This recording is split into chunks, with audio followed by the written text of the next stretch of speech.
Hello everyone, आज हम यहाँ पर जो लेकर आए हैं आईटीआई स्टूडेंट्स के लिए, आईटीआई स्टूडेंट्स में भी फिटर ट्रेड वालों के लिए अपन लेक्चर लेकर आए हैं। यहाँ पर एक टॉपिक अपन ने डिसाइड किया है आईटीआई वाले स्टूडेंट्स के लिए, आईटीआई में भी फिटर ट्रेड वालों के लिए। और आज हम जो एक्सप्लेन करने जाएंगे वो है अंतर परिवर्तनीयता, लिमिट, फिट एवं टॉलरेंस। तो देखिए अपन स्टार्ट करते हैं इस लेक्चर को और जुड़े रहिए हमारे साथ आप। सबसे पहले बात करते हैं ये वर्ड जो अपन देख रहे हैं अंतर परिवर्तनीयता, इसका क्या मतलब है? अंतर परिवर्तनीयता का क्या मीनिंग है? देखिए इसको एक एग्जांपल से समझने की कोशिश करते हैं अपन कि मान लो किसी कारखाने में किसी भी पार्ट का या कोई भी एक मशीन बनाई जा रही है, कोई भी अपन को एक रिक्वायरमेंट है। फॉर एग्जाम्पल अपन को किसी कारखाने में अपन ने देखा कि कहीं पे कोई टॉय का एक कारखाना है, वहां पे टॉयज बनाए जा रहे हैं, क्लियर है। और हमको पता है कि अपनी मशीन 24 घंटे काम करेगी, तब जाके 24 घंटे अगर अपन उस मशीन को चलाएं तब अपन मान लो 100 टॉयज 100 खिलौने बना पाते हैं। कितने खिलौने बना पाते हैं? 100। हमारे पास कोई कस्टमर का ऑर्डर आया है कि भैया मुझे 24 घंटे में 100 खिलौने बनाकर देने हैं। ठीक है, कंपनी ने एक्सेप्ट किया कि हम ये बनाकर देंगे। इन केस क्या होता है कि मशीन कारखाने में मशीन जब चल रही है तो उसमें से हो सकता है उसका कोई पार्ट फेल हो जाए, तो उस केस में क्या होगा? क्या वो पार्ट हमारे पास रखा हुआ है, वो पार्ट हमारे पास अवेलेबल है या नहीं है? अगर वो पार्ट हमारे पास अवेलेबल है तो हम उस पार्ट को, जो पार्ट खराब हुआ था मशीन को, उस पार्ट को अपन क्या करेंगे? फिट करके अपना प्रोडक्शन कंटिन्यूअस कर सकते हैं। पर अगर हमारे पास वो पार्ट्स अवेलेबल नहीं है तो हमारा प्रोडक्शन रुक जाएगा। तो पार्ट्स हमको चाहिए कि हमारे पास अगर कोई भी पार्ट्स रिक्वायरमेंट हो, कभी कोई पार्ट मशीन का पार्ट फेल हो जाए या घिस जाए आपस में एक दूसरे के संपर्क में आने के कारण, तो हम उस पार्ट को तुरंत चेंज करके अपना प्रोडक्शन बिना रुके स्टार्ट कर पाए। तो वह गुण, मशीनी पार्ट्स का वह गुण जिसे मशीन में जरूरत पड़ने पर फिट किया जा सके, क्या कहलाता है? अंतर परिवर्तनीयता कहलाता है। क्या कहलाता है? अंतर परिवर्तनीयता कहलाता है। अंतर परिवर्तनीयता कहलाता है। मशीनी भाग का वह गुण जिसको मशीन में जरूरत पड़ने पर अपन लगा सके, क्या कहलाता है? अंतर परिवर्तनीयता कहलाता है। तो अंतर परिवर्तनीयता प्राप्त करने के लिए उस मशीनी भाग को एक निर्धारित सीमा में बनाया जाता है। ऐसा तो है नहीं कि अपन को पार्ट्स की जरूरत थी, अपन ने 100 पार्ट्स बना के रख रखे हैं पहले से ही। पार्ट्स मतलब मशीनी पार्ट जो खराब होने पर अपन को फिट करने थे, उनको अपन को क्या करना है? पहले से बनाकर रखना है। तो उसको एक पर्टिकुलर साइज का बनाना पड़ेगा, पर्टिकुलर शेप का बनाना पड़ेगा। ऐसा तो है नहीं किसी भी साइज और शेप का अपन बना सकते हैं। तो उसको एक पर्टिकुलर निर्धारित सीमा में बनाया जाता है। और वो सीमा किन पर डिपेंड करती है? वो सीमा किस पर डिपेंड करती है? लिमिट, फिट, टॉलरेंस, जो आज अपना टॉपिक होगा, लिमिट, फिट, टॉलरेंस। तो समझ में आया अंतर परिवर्तनीयता क्या हुआ? अंतर परिवर्तनीयता का मीनिंग ये हुआ कि जब भी कोई मशीन फेल होगी या उसका कोई पार्ट फेल होगा तो अपन तुरंत उस पार्ट को फिट कर सकें और अपना प्रोडक्शन ना रुके। तो मशीनी भाग का ये गुण ही क्या कहलाता है? अंतर परिवर्तनीयता कहलाता है। अब अपन बढ़ते हैं आगे, अपन चलते हैं आगे। लिमिट, फिट और टॉलरेंस। लिमिट, फिट, टॉलरेंस जो अपना आज का टॉपिक है, लिमिट, फिट, टॉलरेंस, राइट। देखते हैं limit, fit, tolerance. Limit, fit, tolerance पढ़ने के लिए मैं आपको एक सिंपल सा एग्जांपल बताता हूं। कोई कस्टमर अपने पास आया, कोई कस्टमर अपने पास आता है और वो बोलता है कि सर मुझे एक रोड चाहिए, मुझे रोड चाहिए। उस रोड का जो डायामीटर है, उस रोड का जो व्यास है वो मेरा 50 mm का होना चाहिए और मुझे ये 1000 चाहिए। नंबर कितने चाहिए मुझे? ये 1000 रोड मुझे बनवानी है और जिसका डायामीटर क्या होगा? 50 mm होना चाहिए। तो कंपनी उसको एक्सेप्ट करती है उस ऑर्डर को कि ठीक है साहब, हम आपके लिए ये 50 रोड है वो बिल्कुल बनाकर देंगे, 1000 रोड है वो बनाकर देंगे और उसका व्यास कितना रखना है? 50 mm रखना है। क्लियर है बात यहां से? पर कंपनी वाला बोलता है सर क्या ये एग्जैक्ट 50 mm के ही आपको चाहिए? तो बोलेगा बिल्कुल। तो हम बोलेंगे सर ये पॉसिबल नहीं है। क्यों नहीं पॉसिबल है? कि इतना मान लो दुनिया में कोई भी पार्ट सेम साइज का नहीं हो सकता है। उसके पीछे का रीजन क्या है? मान लो आपका कोई जो कारीगर है जब उस मशीन पे कार्य कर रहा था, उसकी मान लो क्या हो गई? शिफ्टिंग हो गई। 8 घंटे उसने काम किया और कोई नया कारीगर आ गया, तो एक फर्क पड़ा या नहीं पड़ा? तो कारीगर चेंज हो गया, टाइम चेंज हो गया। मशीन का टूल, जिस टूल से आप वो पार्ट बना रहे हो, जो ये रोड बना रहे हो, वो टूल धीरे धीरे क्या करेगा? घिसता जाएगा। तो ये मान लीजिए कि दुनिया में कोई भी पार्ट एक जैसा साइज का नहीं बन पाएगा।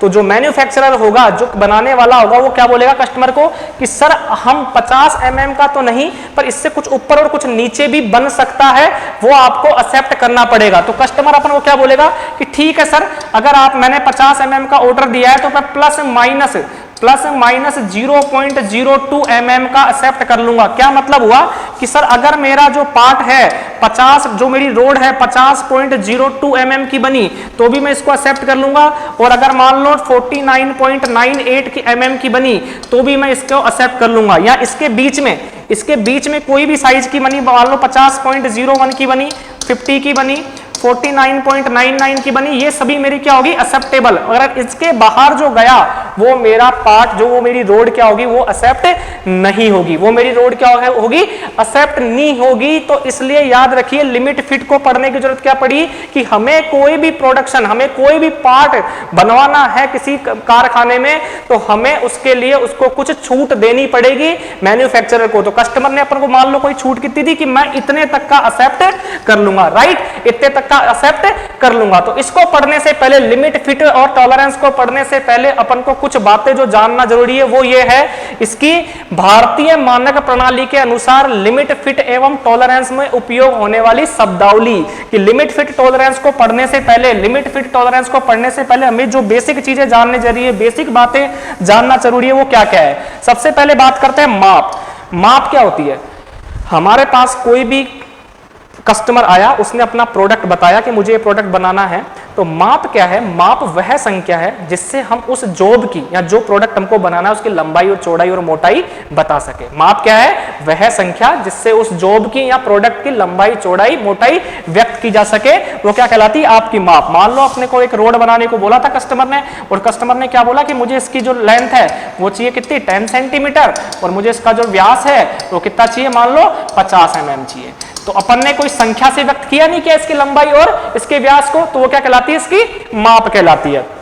सेकंड माप के बाद देखते हैं मूल माप। मूल माप क्या होती है? जैसा कि मैंने आपको बताया अभी कि जब कस्टमर अपने पास आया तो कंपनी या मैन्युफैक्चरर वाले ने क्या बोला कि सर 50 mm का तो हम बनाएंगे पर उसमें हमें कुछ छूट चाहिए, क्योंकि हर एक जॉब या हर एक जो आप रोड चाह रहे हो वो जरूरी नहीं है 50 mm की हो, उसमें आपको कुछ हमें छूट देनी पड़ेगी। तो वह माप जिस पर अपन कारीगर को छूट देते हैं, क्या हुआ था? कस्टमर ने अपन को कितने की रिक्वायरमेंट का दिया था? कितनी रिक्वायरमेंट? 50 mm का क्या बनाने को बोला था? रोड बनाने के बोला था। क्या बनाने को बोला था? रोड बनाने को बोला था। पर अपन ने कस्टमर को क्या बोला कि हमें कुछ छूट चाहिए होगी, तो हमने छूट किस पे दी? 50 पे छूट दे दी अपन ने। कितने की? प्लस माइनस 0.02 mm की। तो वह माप जिस पे अपन कारीगर को जॉब बनाने के लिए छूट देते हैं वो क्या कहलाती है? मूल माप। वो क्या कहलाती है? मूल माप कहलाती है। क्या कहलाती है? मूल माप कहलाती है। तो फॉर एग्जाम्पल अगर हमारा 50 mm का रोड बनाने का ऑर्डर आया था तो हमने कारीगर को जो छूट दी वो कितनी दी? प्लस माइनस 0.2, मतलब 50.02 और 49.98, इसके बीच में जो भी रोड बनेगी वो हमारी क्या होगी? एक्सेप्टेबल होगी। तो यहाँ पे मूल माप क्या कहलाएगी? 50। मूल माप क्या कहलाएगी? 50। जिसपे हमको छूट देनी है वो हमारी क्या कहलाएगी? मूल माप कहलाएगी। नेक्स्ट मूल माप के आगे चलते हैं वास्तविक माप। मूल माप के आगे क्या चलता है? वास्तविक माप। देखो वास्तविक माप क्या होती है?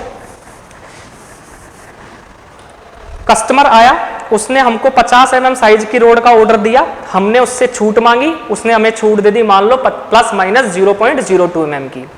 अब रोड बनकर तैयार हो चुकी है, कारीगर ने अपना काम किया, मशीनों पर काम करने के बाद रोड तैयार होकर आ गई है। जब अपन ने उस रोड का साइज नापा, उसका मेजरमेंट किया, उसका मापांकन किया, तो वो क्या कहलाएगी? आपकी वास्तविक माप। वो क्या कहलाएगी? आपकी वास्तविक माप। वास्तविक माप कहलाएगी। तो वास्तविक माप की परिभाषा क्या हुई? कारीगर द्वारा जॉब पर मशीनिंग का कार्य समाप्त होने पर जो माप प्राप्त होती है वह वास्तविक माप प्राप्त होती है। अगर वास्तविक माप, देखिए हमको जो टॉलरेंस, हमको जो छूट मिली थी वो कितनी मिली थी? 50.02 का अपन बना लेंगे तो कोई दिक्कत नहीं है कस्टमर को, और 49.98 का बना लेंगे तो भी कोई दिक्कत नहीं है। अब अपन ने जब अपना काम खत्म हो गया, कारीगर ने अपना काम खत्म करके दे दिया, और अपने पास जब रोड बनकर आई, मान लो उस रोड की साइज आ गई 50.01, तो क्या करेगा? कस्टमर उसको एक्सेप्ट कर लेगा। कस्टमर क्या करेगा? उसको एक्सेप्ट कर लेगा। पर उसका साइज अगर चला गया, अगर उसका साइज चला गया 50.03 फॉर एग्जांपल, तो कस्टमर उसको क्या करेगा? अस्वीकृत। क्या करेगा? उसको स्वीकार नहीं करेगा। तो वास्तविक माप, अगर वास्तविक माप अपन ने जो छूट दी है उसके अंदर है तो कस्टमर उस लोड को क्या कर लेगा? एक्सेप्ट कर लेगा। अगर वास्तविक माप जो अपन ने छूट दी है उससे बाहर निकल गई तो कस्टमर उसको एक्सेप्ट नहीं करेगा। तो वास्तविक माप क्या है? यहाँ पे बनने के बाद, जॉब तैयार होने के बाद उसके बाद जब जॉब तैयार हो चुका है तो अपन ने उसका मापांकन किया तो वो क्या कहलाएगी आपकी वास्तविक माप कहलाएगी। वो क्या कहलाएगी आपकी वास्तविक माप कहलाएगी। वास्तविक माप के बाद आगे चलते हैं, वास्तविक माप के बाद आगे चलते हैं शून्य रेखा, बहुत ही इंपॉर्टेंट। शून्य रेखा क्या होती है? देखिए हम जब भी कोई प्रोडक्ट बनाते हैं तो जब कारीगर के पास प्रोडक्ट बनने के लिए जाता है तो उसको एक ड्राइंग शीट बनाकर दी जाती है, ड्राइंग में उस प्रोडक्ट की ड्राइंग बनाकर दी जाती है। तो वहां पे उस ड्राइंग में एक जीरो लाइन भी होती है, उस ड्राइंग में क्या होती है? एक जीरो लाइन, जिसको अपन बोलते हैं शून्य रेखा। शून्य रेखा, शून्य रेखा, शून्य रेखा क्या होती है? जिस रेखा पर हम किसी भी प्रोडक्ट को बनाने के लिए छूट या कुछ सीमाएं देते हैं वो क्या कहलाती है? आपकी शून्य रेखा। मान लो अपन को क्या बनाना था? 50 mm की रोड बनानी थी, 50 mm व्यास की क्या बनानी थी? रोड। तो ये अपनी क्या है? बॉटम लाइन, जहां से यहाँ पे जीरो लाइन, इसको बोलते हैं जहां पे साइज क्या होगा? जीरो। जहां पे साइज क्या होगा? यहाँ पे कोई भी लंबाई या चौड़ाई, यहाँ पे कोई जो माप है वो जीरो है, एक तरीके से मानो यहाँ पे माप क्या है? जीरो। अपनी जो मूल माप थी, मूल माप क्या थी? 50। मूल माप क्या थी? 50 mm, ठीक है। अब जो छूट दी अपन ने किस पे दी? 50 mm पे, मूल माप पे दी। मान लो कितने की छूट दी थी अपन ने? अभी पढ़ा, एग्जांपल लेके चल रहे थे, प्लस माइनस 0.02। तो शून्य रेखा की परिभाषा क्या हुई? ड्राइंग में दी जाने वाली वह मुख्य रेखा जिस पर सभी छूट एवं सीमाएं दी जाती है। अब इस रेखा पर अपन क्या देंगे? कुछ छूट देंगे। क्या छूट दी अपन ने? जो अपना प्रोडक्ट है, जो अपनी रोड है, वो क्या जा सकती है? या तो 0.02 साइज की अधिक बन सकती है या फिर 0.02 साइज की कम बन सकती है। तो शून्य रेखा क्या होती है? जिस पर सभी छूट एवं सीमाएं निर्धारित होती है वो क्या कहलाती है? आपकी शून्य रेखा। अच्छा, एक और बात, जो मूल माप है आपकी, वह हमेशा कहां पे प्रदर्शित की जाएगी? वह हमेशा कहां पे प्रदर्शित की जाएगी? शून्य रेखा पर। वो हमेशा कहां पे प्रदर्शित की जाएगी? शून्य रेखा पर। मूल माप हमेशा शून्य रेखा पर प्रदर्शित की जाएगी। जैसे मान लो मूल माप कितनी है? 50, तो यहां से लेके और यहां तक कितनी है? 50। शून्य रेखा पे क्या बताएगा? हमेशा आपका मूल माप बताएगा, ठीक है। और मूल माप पर अपन छूट देते हैं। तो वह रेखा, ड्राइंग में दी जाने वाली वह रेखा, मुख्य रेखा जिस पर सभी प्रकार की छूट एवं सीमाएं निर्धारित की जाती है, क्या कहलाती है? शून्य रेखा। बहुत इंपॉर्टेंट है, क्लियर है बात? चलिए इससे आगे चलते हैं अपन।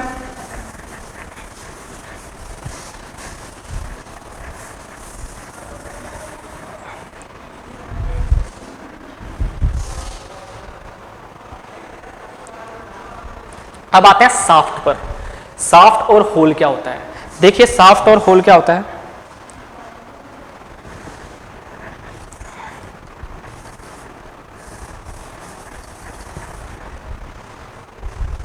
कोई भी दो पार्ट जो आपस में इस तरीके से मिलकर बने हो कि उसकी आंतरिक सतह वाला भाग, जिसमें कोई दूसरा पार्ट फिट होता है, वो क्या कहलाता है? आपका होल कहलाता है। वो क्या कहलाता है? होल। देखिए आपस में फिट होने वाले पार्ट्स की आंतरिक सतह वाला भाग जिसमें कोई दूसरा पार्ट फिट होता है, होल कहलाता है। देखो इस डायग्राम में देखो, ये दो पार्ट हैं, इसमें आंतरिक सतह वाला पार्ट कौन सा हुआ? ये हुआ आंतरिक सतह वाला पार्ट। दिस इज द आंतरिक सतह वाला पार्ट। बोलो ये आंतरिक सतह वाला पार्ट है या नहीं है? इसमें दूसरा पार्ट क्या फिट हो रहा है? ये वाला पार्ट इसमें फिट किया जा रहा है। आंतरिक सतह वाला, दो आपस में मिलने वाले पार्ट जिसमें आंतरिक सतह वाला पार्ट, इसमें कोई दूसरा पार्ट फिट होए, क्या कहलाता है? होल कहलाता है। और शाफ्ट क्या होता है? जोब की सभी बाहरी माप, चाहे वह किसी भी आकार की हो, शाफ्ट कहलाती है। देखो इस शाफ्ट की कुछ बाहरी माप होगी नहीं होगी? इसका कुछ व्यास होगा नहीं होगा? इसकी कुछ लंबाई होगी नहीं होगी? कोई जरूरी नहीं है ये गोलाकार ही हो या स्फीयर हो या सिलेंडर हो, किसी भी शेप का आपके पास शाफ्ट हो सकता है। वो रेक्टेंगुलर भी हो सकता है, ठीक है, स्क्वायर शेप भी हो सकता है। उसका क्रॉस सेक्शन कैसा हो सकता है? जैसे यहाँ पे सर्कुलर दिख रहा है, हो सकता है क्या हो? स्क्वायर हो सकता है क्या हो? रेक्टेंगुलर हो। क्लियर है बात? तो अपन क्या पढ़ना चाह रहे हैं यहाँ पे? होल। होल क्या है? आपस में फिट होने वाले वो पार्ट्स जिसकी आंतरिक सतह वाला भाग जिसमें दूसरा पार्ट फिट किया जा सके, क्या कहलाता है? होल कहलाता है। और शाफ्ट क्या होगा? जोब की सभी बाहरी माप, चाहे वो किसी भी आकार की हो, क्या कहलाती है? आपकी शाफ्ट कहलाती है। क्या कहलाती है? आपकी शाफ्ट कहलाती है। चलो इसके आगे चलते हैं थोड़ा सा।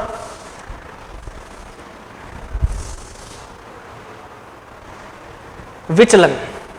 अब देखते हैं विचलन। अपन क्या पढ़ रहे हैं?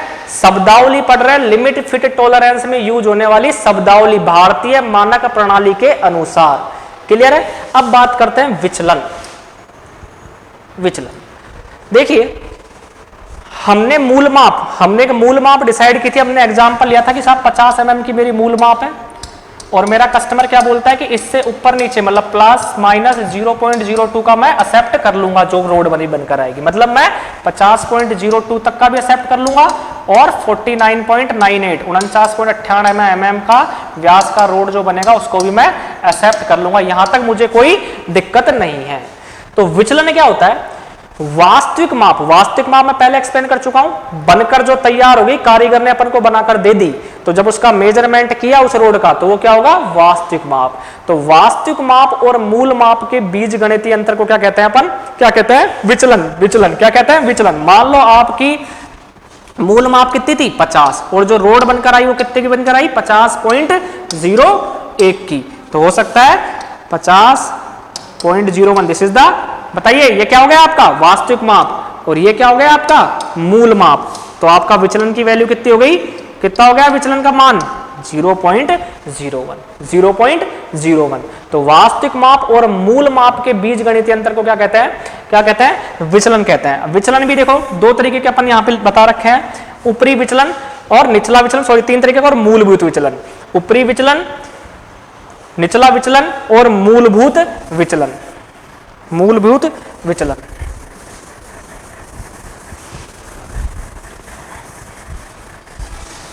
देखिए, अब देखते हैं ऊपरी विचलन। अब देखते हैं ऊपरी विचलन। ऊपरी विचलन क्या होता है? किसी जॉब की माप की अधिकतम सीमा और उसके मूल माप के बीज गणितीय अंतर को क्या कहते हैं? ऊपरी विचलन। देखिए, अधिकतम सीमा क्या हो सकती है किसी जॉब की? वापस उसी एग्जांपल पे चलते हैं। हमारे पास क्या था? 50 mm साइज का क्या बनाना था? हमें रोड बनाना था। ठीक है, 50 mm व्यास का रोड बनाना था। हमने उसको छूट कितनी दी? 0.02। तो अधिकतम साइज का कितना बन सकता है? अधिकतम साइज का कितना का व्यास एक्सेप्ट होगा? 50.02, 50.02। इस साइज का एक्सेप्ट होगा आपका। क्लियर है? तो अधिकतम साइज कितनी हो सकती है? अधिकतम साइज कितनी हो सकती है रोड की? 50.02। क्लियर है? तो अधिकतम सीमा कितनी हो गई? 50.02। और उसके मूल माप कितना था? 50। मूल माप कितना था उसका? 50। तो क्या होगा? क्या होगा? ऊपरी विचलन क्या होगा? ऊपरी विचलन की वैल्यू क्या होगी? 0.02। तो जो आपका रोड या जो आपका जॉब बनकर आ रहा है उसकी अधिकतम सीमा और मूल माप का जो अंतर होगा वो क्या कहलाएगा? आपका ऊपरी विचलन। क्या कहलाएगा? ऊपरी विचलन। सिमिलरली निचला विचलन क्या होगा? जॉब की निम्नतम सीमा मतलब जॉब जिस सबसे छोटी साइज का जो अपन ने एक्सेप्ट किया है, कस्टमर ने एक्सेप्ट करने के लिए बोला है, उसकी वैल्यू में से अपन किसको माइनस कर दें? मूल माप को। किसको माइनस कर दें? मूल माप को। तो देखो 50 माइनस सबसे निचली साइज का, सबसे छोटी साइज का रोड क्या बन सकता है? 49.98। यही सबसे छोटी साइज हो सकती है इसकी। बोलिए सबसे छोटी साइज क्या हो गई? 49.98। या और इसका मूल माप कितना था? 50। क्या हो गया? -0.02। क्लियर है? क्लियर है? अब बात करते हैं मूलभूत विचलन। मूलभूत विचलन क्या होता है? देखो, इसको समझने के लिए तो एक डायग्राम से भी अपन इसको समझेंगे। मूलभूत विचलन क्या होता है कि आपके मूल माप के पास, मूल माप के समीप जो नजदीक होगा वो क्या कहलाएगा? आपका मूलभूत विचलन। देखो कैसे इसको समझते हैं मूलभूत विचलन को।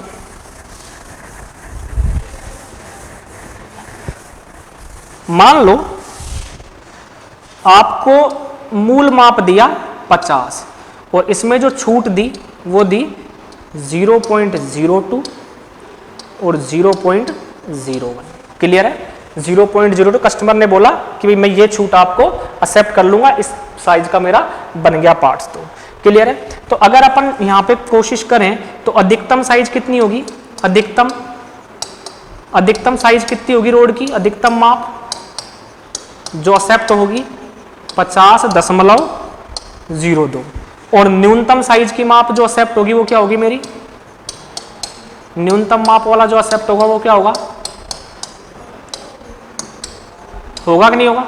बोलिए, होगा कि नहीं होगा?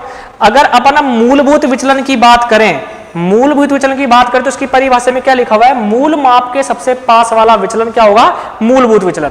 अब देखिए, अगर मैं इसको ड्राइंग से बनाना चाहूं, ये मेरी मान लो क्या है? शून्य रेखा है। ये मेरी क्या है? शून्य रेखा। शून्य रेखा पर अपन क्या देते हैं? छूट देते हैं। शून्य रेखा पर अपन क्या देते हैं? छूट देते हैं। अगर मान लो मैंने इसको ऊपरी यहां से तो यहां तक कितना हो गया? ये आपकी जीरो साइज है। यहाँ पे क्या होता है? Zero size. यहां से यहां तक क्या हो गया आपका? 50 mm मूल माप हो गया। ठीक है। ऊपरी सीमा, ऊपरी छूट कितनी दी अपन ने? ऊपरी छूट कितनी दी? 0.02 की, 0.02 की। और निचली कितनी दी अपन ने? निचली कितनी दी? 0.01 की।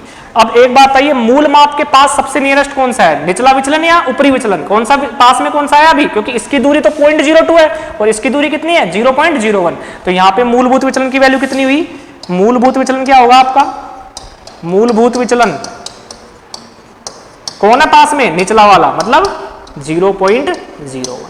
तो मूल माप के सबसे नजदीक वाला जो होगा वो क्या होगा आपका? मूलभूत विचलन कहलाएगा। क्या कहलाएगा? मूलभूत विचलन कहलाएगा। चलिए आगे चलते हैं।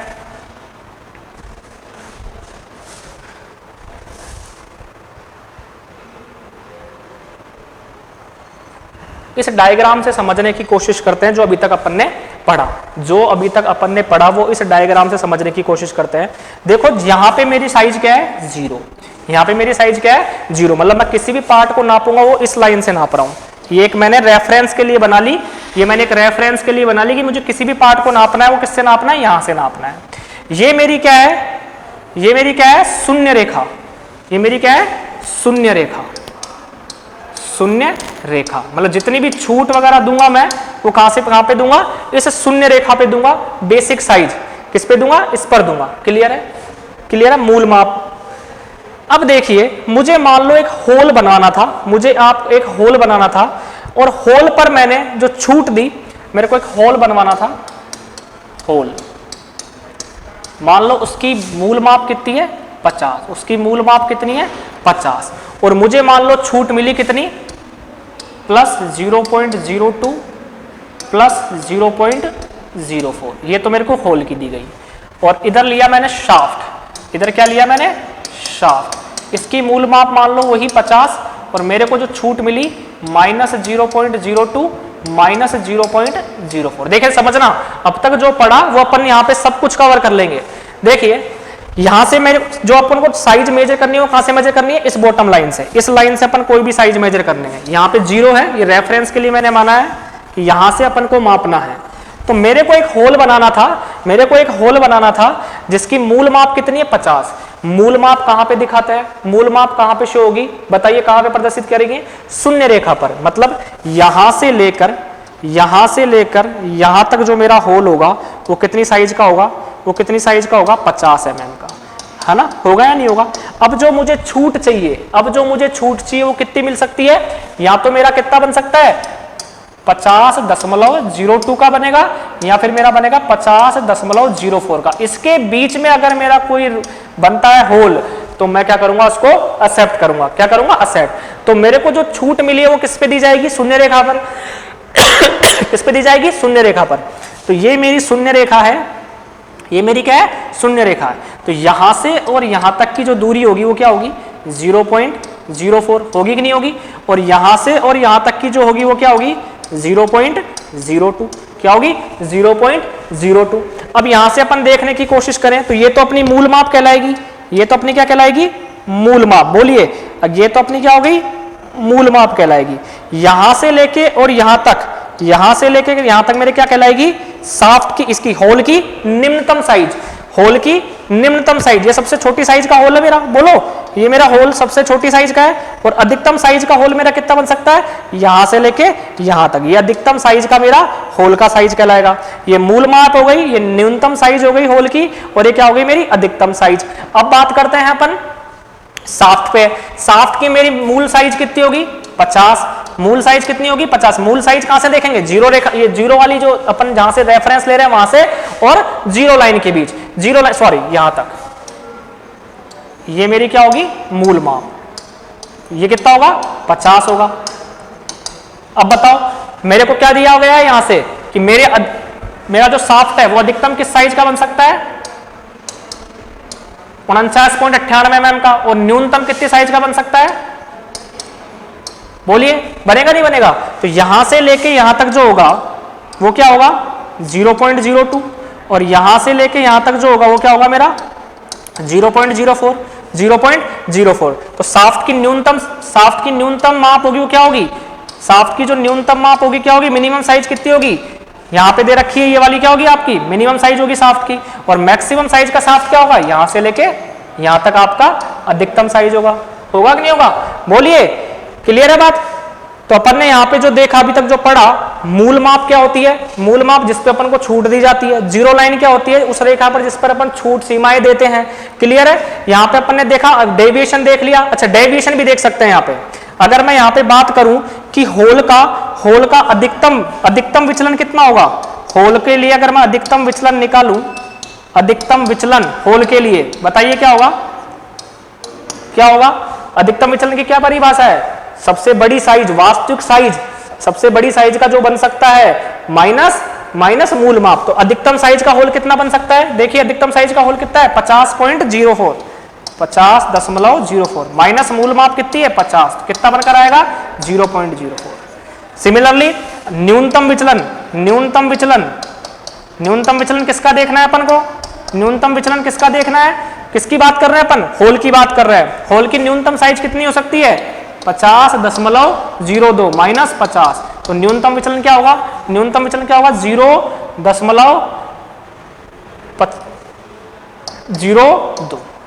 क्या होगा 0.02। क्लियर है?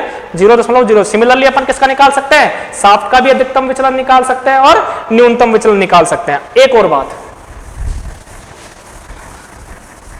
ये तो अपन ने अधिकतम विचलन और न्यूनतम विचलन निकाला, क्या मैं यहां से होल के लिए अगर मैं बोलूं मूलभूत विचलन निकालना है, होल का मूलभूत विचलन क्या होगा, होल का मूलभूत विचलन क्या होगा बताइए? होल का मूलभूत विचलन क्या बताया था, जो आपकी जीरो लाइन है या मूल माप है उसके नजदीकी जो विचलन होगा। तो अपन अभी होल की बात कर रहे हैं, तो होल के लिए ये आपकी यहां अपने जीरो लाइन है या नहीं है, इसके नजदीकी विचलन कौन सा आ रहा है, ये वाला। इसके नजदीकी विचलन क्या आ रहा है, ये वाला। तो कितना होगा कितनी थी इसकी वैल्यू 0.02। अपन ने इससे पहले वाले में देखो 0.02। सिमिलरली अगर मैं शाफ्ट के लिए बात करूं तो सबसे पास वाला विचलन क्या है, यहां पे है, तो ये आपका मूलभूत विचलन होगा, मूलभूत विचलन यहां पे ये वाला मूलभूत विचलन होगा।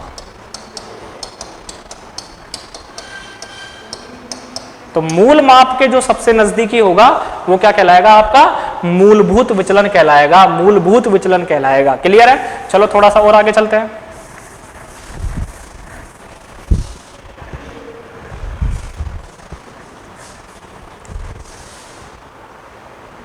अब बात करते हैं मूल शाफ्ट क्या होती है। मूल शाफ्ट क्या होती है, अगर शाफ्ट की अधिकतम माप मूल माप के बराबर हो तो वो शाफ्ट क्या कहलाएगी, आपकी मूल शाफ्ट कहलाएगी।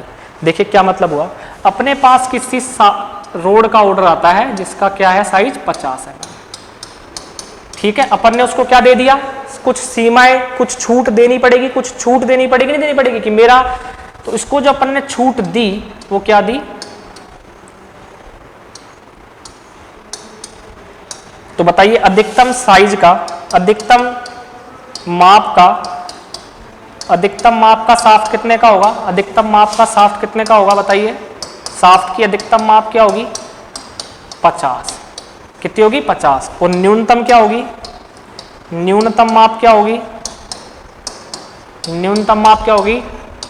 49.99। तो मेरा डेफिनेशन क्या है, अगर शाफ्ट की अधिकतम माप मूल माप के बराबर आ जाए, यहाँ पे मूल माप क्या है 50, यहाँ पे मूल माप क्या है 50, तो ऐसी शाफ्ट क्या कहलाएगी, मेरी मूल शाफ्ट। एक और इंपॉर्टेंट बात, मूल शाफ्ट में में ऊपरी विचलन क्या होगा? 0। ऊपरी विचलन क्या होगा? 0 होगा। क्यों होगा? देखिए क्यों होगा? ऊपरी विचलन क्या होता है कि अधिकतम साइज, ऊपरी विचलन क्या होता है? अधिकतम साइज माइनस मूल माप। ऊपरी विचलन की क्या परिभाषा है कि भैया अधिकतम साइज क्या हो सकती है?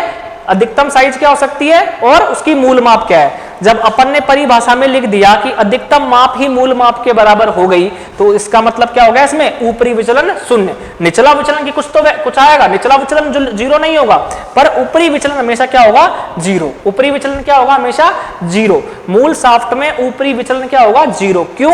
क्योंकि मूल शाफ्ट में जो शाफ्ट की अधिकतम साइज है वो उसकी मूल माप के बराबर होती है। सिमिलरली बात करते हैं मूल होल। मूल होल क्या होता है? मूल होल एक ऐसा होल जिसकी निम्नतम माप मूल माप के बराबर हो। मान लो अपन को होल बनाना था, इसकी मूल माप कितनी है? 50, और इस पे अपन को छूट मिली, तो इसकी अधिकतम कितनी होगी? अधिकतम माप का होल क्या होगा? अधिकतम माप का होल होगा, और न्यूनतम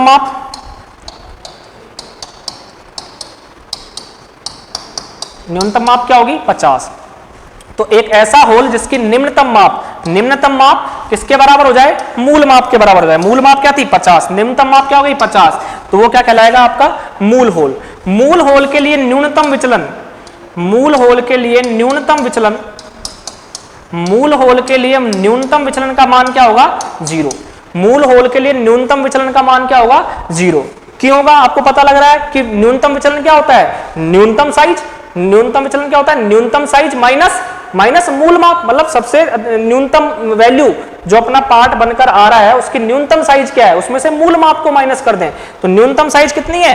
50, और आपका मूल माप कितनी है? 50। इन दोनों का डिफरेंस क्या होगा? 0। तो न्यूनतम विचलन क्या होता है? मूल होल के लिए 0, और मूल शाफ्ट के लिए ऊपरी विचलन 0। ऊपरी विचलन की वैल्यू क्या होती है? 0। निचला विचलन क्या होता है? 0। क्लियर है? तो मूल शाफ्ट और मूल होल समझ में आया यहां से? इसको डायग्राम से भी समझ सकते हैं अपन, देखिए यहां पे डायग्राम दे रखा है, यहां पे भी समझ में आ जाएगा। ये अपनी कौन सी लाइन है? ये अपनी 0 लाइन, शून्य रेखा। ये अपनी क्या है? शून्य रेखा, इसको बोलेंगे शून्य रेखा। ठीक है। ये अगर बेसिक होल में क्या होगा? होल के लिए मैंने अभी भी आपको बताया, होल के लिए क्या होना चाहिए? निचला सबसे जो छोटी साइज है, न्यूनतम मान किसके बराबर होना चाहिए? न्यूनतम मान या न्यूनतम साइज का जो होल बनेगा वो किसके बराबर होना चाहिए? मूल माप के। और मूल माप कहां पे प्रदर्शित होती है? शून्य रेखा पर। तो ये अपनी शून्य रेखा है, यहां से लेके यहां तक क्या होगा? मूल माप होगा। देखिए अब इस होल की ये तो लोअर लिमिट होगी, मतलब न्यूनतम साइज होगी, ये ऊपर क्या हो गया? Upper limit. तो ये इसका ऊपरी जो साइज है वो चेंज हो सकता है, पर जो निचला साइज है, जो न्यूनतम है, वो कहां मिलेगा आपको? कहां मिलेगा?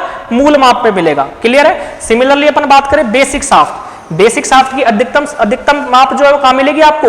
मूल माप पे। देखिए ये आपकी 0 लाइन है, और 0 लाइन पे क्या होती है? आपकी मूल माप। ये इसकी ऊपरी साइज, और ये निचला।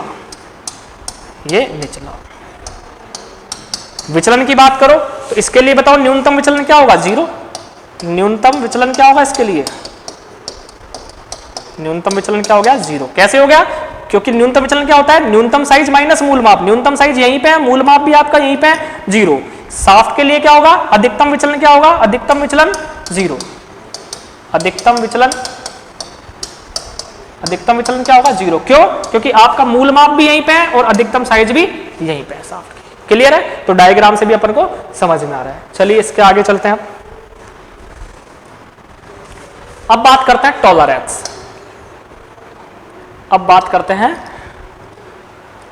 की। What is the tolerance? देखिए टॉलरेंस वर्ड कैसे आया? टॉलरेंस वही था जो अपन ने सबसे पहले डिसाइड किया था कि अपने पास कस्टमर आने वाला है उसको अपनी डिमांड पूरी करवानी है। एक मैन्युफैक्चरर कंपनी है, उसने बोला भाई साहब अपन को 1000 रोड चाहिए। कितनी रोड चाहिए? 1000 रोड का उसने ऑर्डर दिया कि 1000 रोड चाहिए जिसका डायामीटर कितना हो, जिसका व्यास कितना हो, 50 mm। यही है, यही कहानी चल रही थी अब तक। क्लियर है? कंपनी बोलती है साहब कोई दिक्कत नहीं है, हम बनाकर दे देंगे, पर कोई जरूरी नहीं है एग्जैक्टली 50 की ही बने। क्यों नहीं बन सकती एग्जैक्टली 50 की? कि आपको पता है बहुत सारी चीजें, बहुत सारे फैक्टर ऐसे हैं जिसकी वजह से कोई भी दुनिया का पार्ट एक जैसा नहीं बन सकता है। चाहे वो नेचुरल तरीके से बोल लो, चाहे आप मैन्युअली बोल लो। जैसे मैन्युअली बोले तो अपन जैसे टूल धीरे धीरे घिसता जा रहा है ना, कोई जरूरी, जब वो टूल काम कर रहा था किसी जॉब को बनाने के लिए तो उसने एक जॉब बना लिया, तो दूसरा जॉब बनाते टाइम उस टूल में कुछ तो चेंजेस आया ही होगा। हो सकता है कि जिस टाइम वो कारीगर जो काम कर रहा था उसका दिमाग किस तरह था, अभी किस तरह, मतलब कुछ ना कुछ माइंडसेट चेंज हो गया, तो डेफिनेटली कुछ ना कुछ वैल्यू चेंज होगी। एग्जैक्टली आपका 50 साइज 50 mm का नहीं बन पाएगा। तो फिर अपन कंपनी ने बोला कि आपको कुछ छूट हमको देनी पड़ेगी कि इस रेंज के बीच में आप क्या कर सकते हो कि आप इस पार्ट को एक्सेप्ट कर सकते हो। तो कस्टमर बोलता है ठीक है भाई मैं इसको एक्सेप्ट कर लूंगा कि मैं 50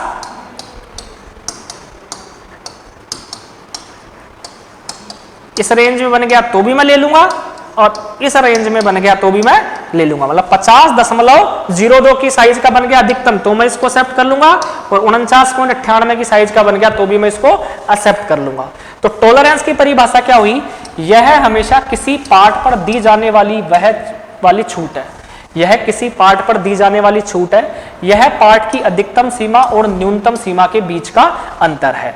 यह पार्ट की अधिकतम सीमा और न्यूनतम सीमा के बीच का अंतर है। देखिए क्या मतलब हुआ।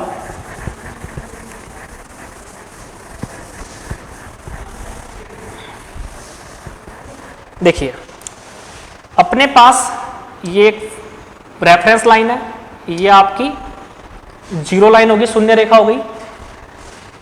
यहां पे मूल माप होगी, इसी लाइन पे आपकी क्या होगी? मूल माप होगी। ये आपकी शून्य रेखा भी है, ये आपकी शून्य रेखा है, शून्य रेखा। ठीक है, अपना जो टारगेट था बनाने का वो क्या था? अधिकतम इतना सेप्ट होगा अपने पास और न्यूनतम इतना सेप्ट होगा।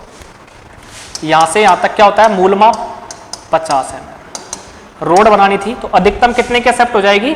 50 से ऊपर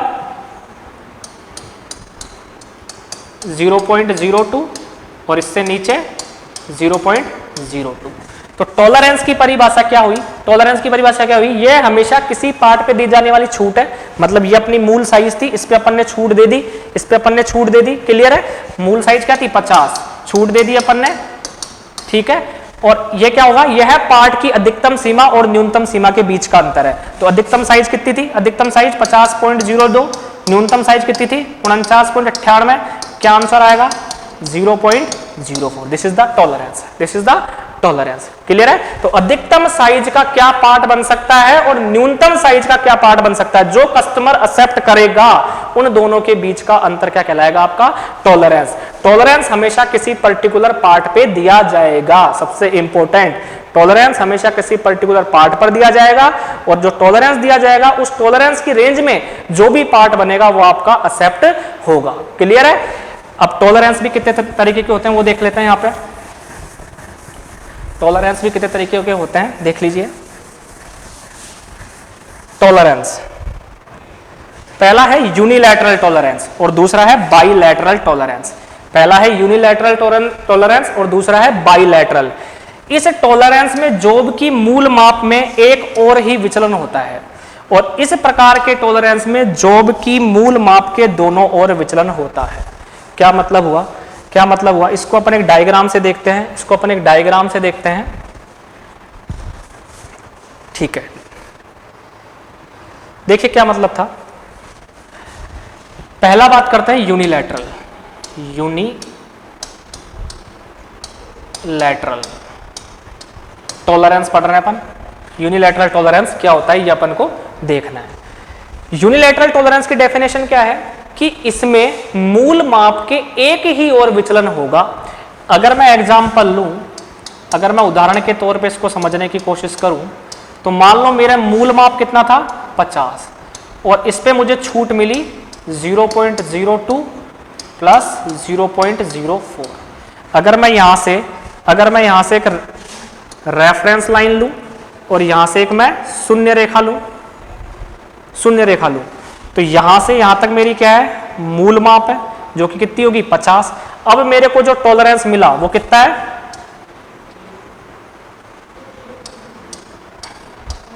यहां से यहां तक तो मेरा कितना है 0.02 और यहां से यहां तक कितना है मेरा 0.04। होगा कि नहीं होगा, होगा कि नहीं होगा।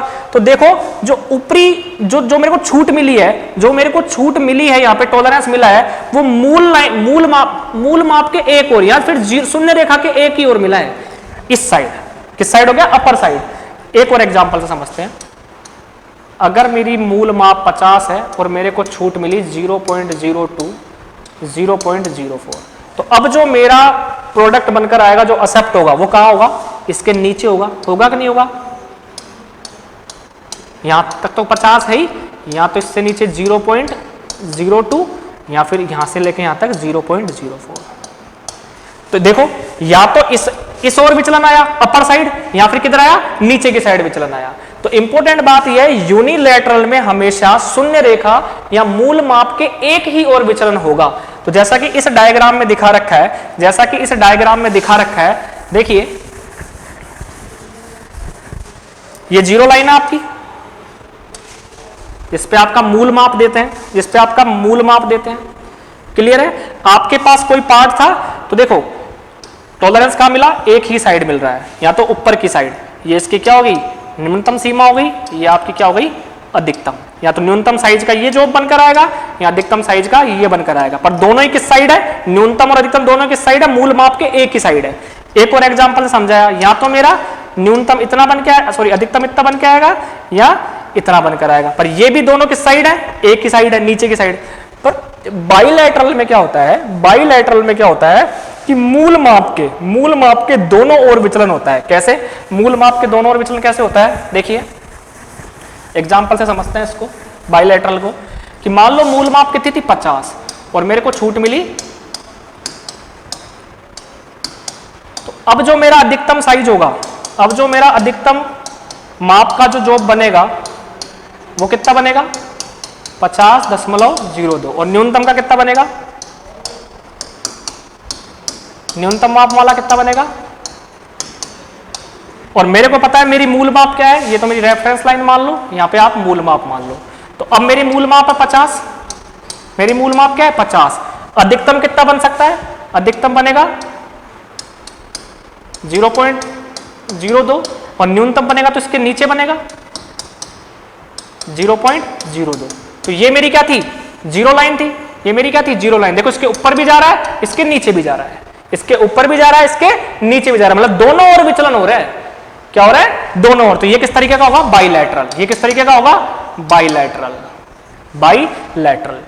तो मूल माप के अगर एक ही साइड विचलन होता है, एक ही दिशा में एक ही तरफ होता है, तो वो आपका क्या कहलाता है, यूनिलैटरल कहलाता है। और अगर दोनों दिशाओं में होता है, दोनों साइड ऊपर और नीचे दोनों की साइड होता है, तो क्या कहलाता है, आपका बाइलैटरल कहलाता है। देखो इस डायग्राम में एक और एग्जांपल है यूनिलैटरल का, दिस वन। मान लो आपका मूल माप 50 हो और इस तरीके से छूट दे रखी हो, तो बताइए अधिकतम साइज क्या होगी, अधिकतम माप क्या होगा, आपका 50। और न्यूनतम क्या होगा, आपका, होगा कि नहीं होगा। तो अब अगर इस डायग्राम को यहां से देखें, ये मेरी जीरो लाइन है, यहां मेरी मूल माप शो कर रही होगी कहीं ना कहीं, बोलिए। तो अधिकतम माप कितनी है, 50 है कि नहीं है, और न्यूनतम कितनी है, ये मेरे को कुछ दिया हुआ है टॉलरेंस 0.01। तो देखिए यहां पे भी मूल माप के नीचे ही गया है, ऊपर नहीं गया, तो ये भी यूनिलैटरल का एग्जाम्पल है, ये भी यूनिलैटरल का एग्जाम्पल है। सिमिलरली एक और एग्जाम्पल हो सकता है 50, तो यहां पे क्या होगा, न्यूनतम साइज क्या होगा 50 और अधिकतम क्या होगा 50.01। तो ये भी क्या होगा, मेरा मूल माप के एक ही साइड चला गया, तो ये भी क्या होगा, मेरा यूनिलैटरल। पर इस वाले एग्जाम्पल में देखो जो मूल माप है उसके ऊपर भी जा रहा है या फिर नीचे भी जा रहा है, ये मेरा क्या होगा बाइलैटरल, ये मेरा क्या होगा बाइलैटरल। चलिए थोड़ा सा और आगे बढ़ते हैं। अब बात करते हैं लिमिट्स की। किसी पार्ट की मूल माप में स्वीकृत व अधिकतम छूट जिस पर पार्ट बनाया जाता है उस पार्ट की लिमिट्स कहलाती है। ठीक है, अभी जो बात कर रहे थे कि 50 इसकी मूल साइज है, उस पर जो अधिकतम छूट अपन देंगे, क्या छूट दे सकते हैं भाई अपन, हाईएस्ट मान लो ये इतने 50.02 का बन सकता है और मिनिमम इस साइज का बन सकता है। तो जो छूट दी जाएगी वो उस पार्ट की क्या कहलाएगी, लिमिट की कहलाएगी। क्या कहलाएगी, लिमिट दो प्रकार की होती है, ऊपरी लिमिट और निचली लिमिट। जॉब की अधिकतम माप को प्रकट करने के लिए उस मूल माप में स्वीकृत छूट को अपर लिमिट कहते हैं, और निचली लिमिट क्या होगी, जॉब की न्यूनतम माप को प्रकट करने के लिए उसके मूल माप में स्वीकृत छूट को निचली लिमिट कहते हैं। देखो एग्जांपल से समझते हैं इसको। एक डायग्राम लेते हैं यहां से, ये आपका, ये देखिए यहां पे देखिए ये आपका होल है,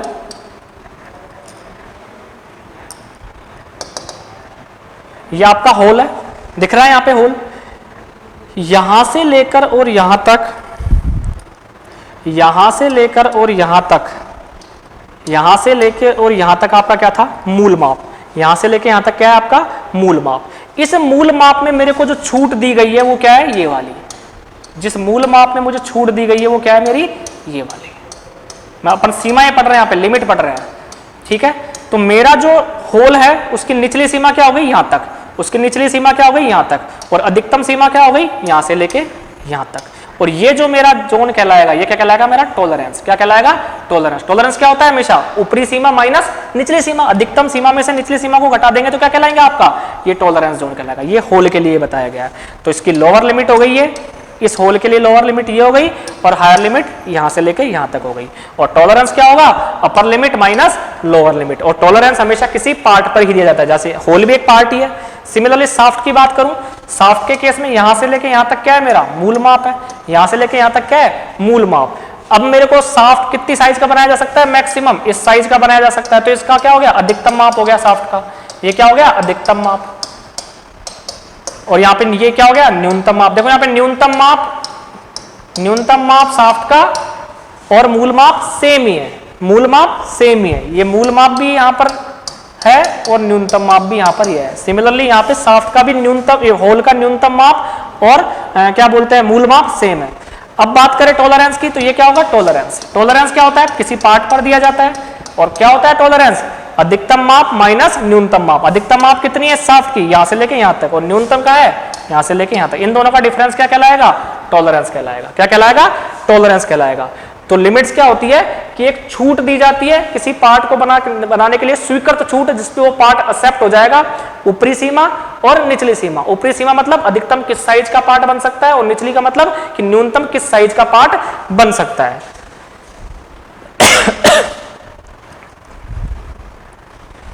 अब बात करते हैं फिट की। लिमिट, फिट, टॉलरेंस, ये स्टार्ट किया था अपन ने। लिमिट्स अपन पढ़ चुके, टॉलरेंस अपन देख चुके, लिमिट्स क्या होती है अपन ने अभी पढ़ा, टॉलरेंस क्या होता है अपन ने देखा। अब बात करते हैं फिट की।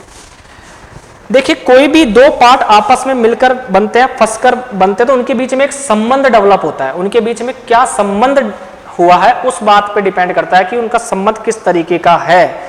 वो परस्पर संबंध आपका फिट कहलाएगा। क्या मतलब हुआ, मशीन में पार्ट्स के मिलने की प्रक्रिया परस्पर विभिन्न प्रकार से होती है। जैसे कि कुछ पार्ट तो आपस में फंसकर बनते हैं, कुछ पार्ट तो आपस में फंसकर बनते हैं। जैसे ये कैप है, इसमें थोड़ा सा फंसकर जा रहा है ना, और कुछ एक दूसरे में घूमते रहते हैं, कुछ एक दूसरे में घूमते रहते हैं। क्लियर है। तो कुछ पार्ट तो आपस में फंसकर मिलते हैं और कुछ पार्ट एक दूसरे के अंदर घूमते रहते हैं।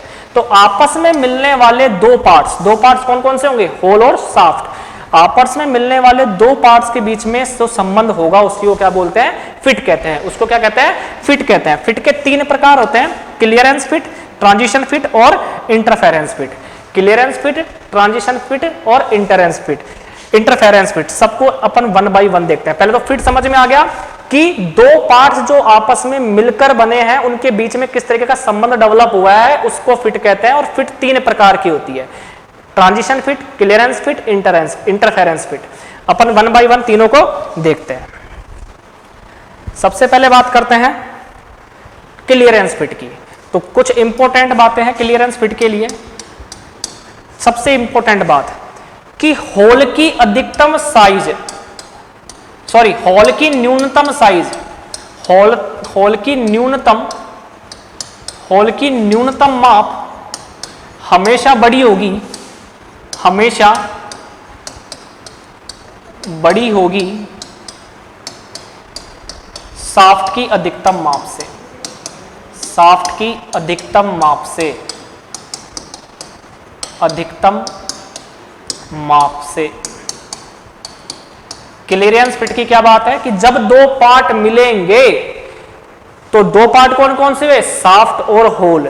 तो शाफ्ट की न्यूनतम सीमा, न्यूनतम साइज का जो शाफ्ट होगा वो न्यूनतम साइज का जो होल होगा वो शाफ्ट की अधिकतम माप से भी बड़ा होगा। इस एग्जांपल में समझते हैं। ये क्या है आपका होल है, ये क्या है आपका शाफ्ट है, ये क्या है आपका होल है, यहां पे क्या है आपका शाफ्ट। देखिए होल की जो न्यूनतम सीमा है, होल जो न्यूनतम साइज का है वो कहां से लेके कहां तक का बनेगा, यहां से लेके यहां तक। ये न्यूनतम है या नहीं है। और अधिकतम साइज का कितना है, ये अधिकतम साइज का होल है। सिमिलरली बात करो तो शाफ्ट की न्यूनतम माप क्या है, ये है। और अधिकतम माप कितनी है, ये वाली है। तो अपना जो स्टेटमेंट है वो क्या है, क्लियरेंस फिट में जो स्टेटमेंट है वो क्या है कि होल की न्यूनतम माप, होल की न्यूनतम माप क्या है, मान लो यहां से मैं देता हूं ए बी, ठीक है। और शाफ्ट की अधिकतम माप क्या है, सी डी। तो ए बी यहां पे बड़ा है किससे, सी डी से। ये हमेशा क्लियरेंस शाफ्ट में होगा, मतलब इनके बीच में एक गैप आएगा ही आएगा, इनके बीच में एक गैप रहेगा ही रहेगा, शाफ्ट और होल के बीच में गैप रहेगा ही रहेगा। यहाँ पे शाफ्ट और होल को एक दूसरे में फिट करने के लिए कोई फोर्स लगाने की जरूरत नहीं है, ये ऑटोमेटिकली फिट हो जाएंगे। ऑटोमेटिकली मतलब कि जब इनको एक दूसरे के साथ जाएंगे तो इनके लिए कोई अलग प्रकार का फोर्स देने की जरूरत नहीं है। जैसे फॉर एग्जाम्पल बुश और शाफ्ट का जो एग्जाम्पल है, बुश एवं शाफ्ट, उसमें हमेशा क्या होती है, क्लियरेंस फिट होती है। उसमें क्या होती है, हमेशा क्लियरेंस फिट होती है। उसके अंदर जो होल होता है उसका जो न्यूनतम साइज है होल का, और जो शाफ्ट होती है उसका अधिकतम साइज ले लो तो भी आपको गैप मिलेगा ही मिलेगा, डिफरेंस मिलेगा ही मिलेगा। तो सबसे इंपॉर्टेंट बात क्लियरेंस के लिए, क्लियरेंस फिट के लिए कि होल की न्यूनतम साइज हमेशा बड़ी होगी शाफ्ट की साइज से। क्लियर है, क्लियर है। Next interference fit. नेक्स्ट देखते हैं इंटरफेरेंस फिट। इंटरफेरेंस फिट क्या होती है, इसमें इंटरफेरेंस फिट में इसमें होल की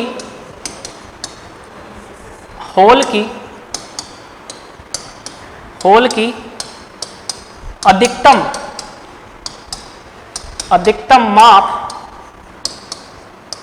शाफ्ट की न्यूनतम माप से भी छोटी होती है, न्यूनतम माप से भी छोटी होती है, छोटी होती है। मतलब अधिकतम साइज का होल ले लो तो भी वो शाफ्ट की न्यूनतम साइज से क्या निकलेगा, छोटा। तो अपन ये होल है, ये आपका शाफ्ट है, ये आपका होल है या शाफ्ट है। होल की न्यूनतम साइज देखो यहां पे, न्यूनतम ये है, और शाफ्ट की होल की अधिकतम साइज क्या है, ये वाली, और शाफ्ट की न्यूनतम क्या है, ये वाली। तो यहां पे मान लो होल की अधिकतम साइज को मैं बोलता हूं ए बी, और शाफ्ट की न्यूनतम को बोलता हूं मैं सी डी। तो सी डी क्या होगा, बड़ा होगा ए बी से। तो सर अब इसमें कैसे फंसेंगे एक दूसरे में, सब शाफ्ट बड़ा हो गया होल से तो क्या होगा। तो अपन यहाँ पे फोर्सफुली अपन क्या करते हैं, यहाँ पे फोर्सफुली आप शाफ्ट को फिट किया जाता है होल में। जैसे आपने देखा होगा कई बार इंजन पे अपन फ्लाई व्हील चढ़ाते हैं शाफ्ट पे, तो हथौड़े से मारकर चढ़ाते हैं ना, तो वहां पे फोर्स लगाना पड़ता है। क्या लगाना पड़ता है, फोर्स लगाना पड़ता है। सिमिलरली स्लीव और सिलेंडर का एग्जांपल देखा होगा। अच्छा एक और एग्जांपल बताता हूं, अपना जो बैलगाड़ी में जो होता है ना पहिया, उसके अंदर लगाया जाता है, क्या किया जाता है, होल को पहले गर्म किया जाता है, गर्म करने के बाद उसको शाफ्ट में डाल देते हैं, और जैसे ही होल ठंडा होता है तो क्या होता है, छोटा हो जाता है। होल क्या हो जाता है, छोटा हो जाता है। क्लियर है? तो सबसे बड़ी बात इंटरफेरेंस फिट में कि यहाँ पे जो आपका शाफ्ट है वो हमेशा ऊपर होगा, किससे, होल से। किससे होगा, होल से। होल का बड़ा से बड़ा साइज शाफ्ट के छोटे से छोटे साइज से भी छोटा होगा। क्लियर है? क्लियर है? Next transition fit. Transition fit इसमें क्या होगा, इसमें क्या होगा, या तो बड़ा भी हो सकता है या छोटा भी हो सकता है। मतलब पहले वाले केस में क्या था, पहले वाले केस में क्या था, जो अपना इंटरफेरेंस था, इंटरफेरेंस में हमेशा होल ऊपर रहेगा, होल बड़ा था शाफ्ट से, ये इंटरफेरेंस में था। ये अपना सॉरी क्लियरेंस में, क्लियरेंस में, इंटरफेरेंस में क्या था,